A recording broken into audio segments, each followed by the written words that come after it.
आज की इस सभा की सबसे ज्यादा आप सब लोगों के, देश की जनता के लिए ममता और मोहब्बत से भरी हुई ममता बहन जी, कल्याण बनर्जी जी, शौकत राय, इसमें रिटेलर हैं, सब्जी वाले हैं, फल वाले हैं, इसमें ट्रांसपोर्ट वाले हैं, इसमें सारे लोग यहां शरीक हुए हैं। ये पुतला उन्हीं व्यापारियों की तरफ से, जो फुटकर व्यापारी हैं, उनकी तरफ से बना है। ममता जी पिछली बार एफडीआई लग गई थी। हमने ममता जी से विनती की कि हम अपोजिशन वाले लोगों की ताकत नहीं है कि पूरे देश में जो कैबिनेट में पास कर दिया उसको रोक सके। वाहिद देश की ममता बहन है जो बंगाल की शेरनी कहलाती है, शेर ही है। उन्होंने पिछली बार देश भर में एफडीआई लग गई थी, ममता जी ने ही उसको रोकने का काम किया। इस बार भी हम लोग लड़ रहे थे,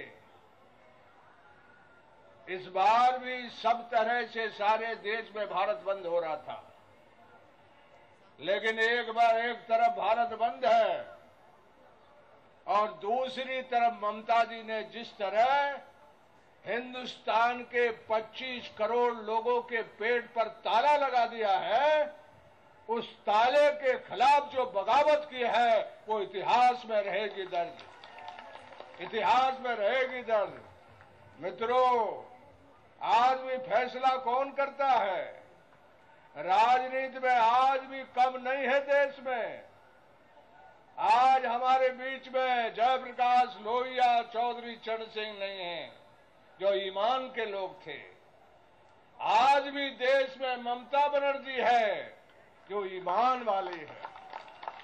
ये ईमान के बगैर जनता में भी ईमान फैलेगा, तब लोकतंत्र में ईमान आगे आएगा, ईमानदारी आएगी। ये ईमान वाली, ईमानदारी के लिए इनके अंदर जो साहस है, जो जोखिम उठाने की ताकत है, वो आज देश में कोई दूसरा आदमी नजर नहीं आता। इन्होंने आज देश में एफडीआई हजारों वर्ष में 2500 वर्ष का बाजार है हमारा, 2500 वर्ष का। ये 3 से 5% पक्की मकान वाले लोग हैं, 95% टोकरी वाले, सब्जी बेचने वाले, गोल गप्पा और बबोड़ समोसा और बड़ा और अंडा बेचने वाले, पटरी लगाने वाले, ये लोग इस देश के किसानों के बाद सबसे बड़ी आबादी यदि कोई है, ये वो लोग ईमानदार लोग हैं जो सरकार से नौकरी नहीं मांगते। ये वो लोग हैं जो सरकार पर बोझ नहीं बनते। ये वो मेहनती लोग हैं जो दिन भर मेहनत करके दुकान पर पेट पालते हैं। ये किसी के पास तनख्वाह और बोनस और भत्ता बढ़ाने नहीं जाते, ये किसी अपराध में नहीं रहते। ये हिंदुस्तान के किसान के बाद सबसे ज्यादा ईमान और सबसे ज्यादा सच्चाई के नागरिक हैं, सच्चाई के व्यापारी हैं। व्यापार क्या है? मुझे बचपन में याद है, मेरे गांव में फल वाली टोकरी लेके आते थे, सब्जी वाली टोकरी लेके आते थे, हर मौसम का फल लाती थी, हर मौसम की सब्जी लाती थी। मैं जब उसकी याद करता हूं तो पिछले 5 बरस में मैंने 28 आर्टिकल इस पे लिखे हैं, लेख लिखे हैं। इंदिरा जी ने इमरजेंसी लगाई थी, लेकिन उन्होंने इमरजेंसी उठाई भी। इमरजेंसी में लोगों का पेट बंद नहीं था, लोगों का ट्रेन, बाजार, रेहड़ी वाले, पटरी वाले, किसान काम कर रहे थे, आजादी चली गई थी। लेकिन आज आपने हिंदुस्तान के 2 नंबर के नागरिकों का, हिंदुस्तान की आबादी के 2 नंबर लोगों का, दूसरे नंबर पर उनकी तादाद है, 70% किसान है और 25 करोड़ 26 करोड़ लोग ये फुटकर व्यापारी है। इनके पेट पे आदरणीय मनमोहन सिंह जी आपने ताला लगाया है, ऐसा काम हिंदुस्तान में कभी नहीं हुआ। ईस्ट इंडिया कंपनी भी नहीं कर पाई। आप इस तरह का काम कर रहे हो। 2500 बरस का हमारा बाजार है, 2500 बरस का चीन का व्यापार है। दुनिया के बाजार पर हमारा कब्जा था।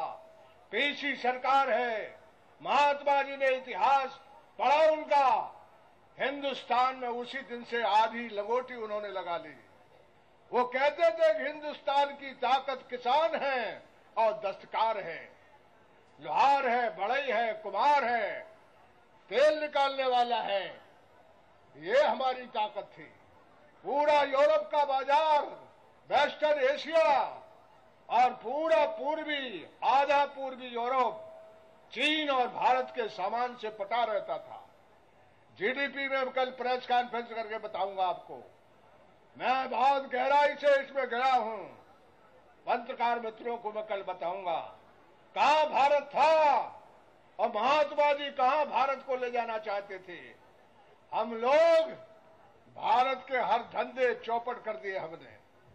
हर ईमान वाले लोगों का रोजगार धंधा छीन लिया।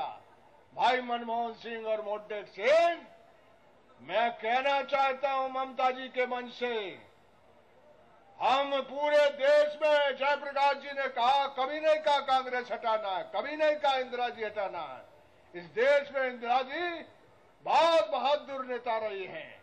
उनने इमरजेंसी लगाई। शरद यादव 4.5 साल उनके जेल में बंद रहा है। मेरे दोनों पैर टूटे हुए हैं, लेकिन मैं ये कहता हूं कि हिंदुस्तान को दुनिया में सर उठाने का काम कोई प्रधानमंत्री करता था, वो इंदिरा जी थी। हम विरोधी हैं, लेकिन सरकार के अच्छे काम का हम सलाम करते हैं, बशर्ते वो आदमी यहां दुनिया से चला गया हो, उसके बाद बोलते हैं। इसी तरह से मैं आपसे कहूं कि मनमोहन सिंह और मोटेक सिंह जी, याद रखना, ये लोकसभा में तुम जरूर लालच से, सीबीआई के कोड़े से आप बहुमत जुटा सकते हो, लेकिन 120 करोड़ लोगों को आप नहीं जुटा पाओगे।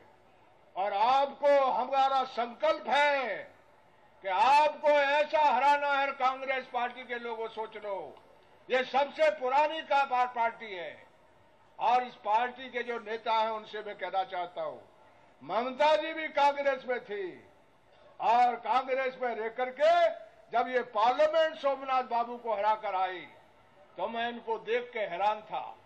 एक बार जब पार्लियामेंट में आई तो इनके हाथ पैर सब टूटे हुए थे।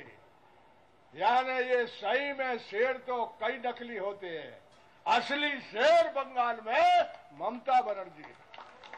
आज असली शेर ने हिंदुस्तान में गुर्राने का काम किया है, धार देने का काम किया है। और मैं कहना चाहता हूं कि जयपुर में आपका मीटिंग होगा, मध्य प्रदेश के जबलपुर में आपका मीटिंग होगा, लखनऊ में आपका मीटिंग होगा, आपका बिहार में शुरू होगा।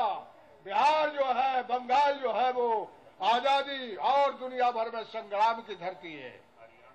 हरियाणा में होगा, कोई जगह नहीं, लखनऊ में, सब जगह आपको ले जाया जाएगा। और हिंदुस्तान में सच्चाई ईमान का नेता ममता जी के ऊपर कोई उंगली नहीं उठक सकता, दाग नहीं है। और कबीर ने कहा था, कबीर ने कहा उससे बड़ा आदमी कोई नहीं हुआ। अपनी चादर से तुलना इंसान की है। उन्होंने कहा कि सूत काट करके चादर बनती है, झीनी झीनी बीनी चदरिया, दास कबीर जतन से ओढ़ी, जस की तस रख दीनी चदरिया, जस की रख दीनी चदरिया।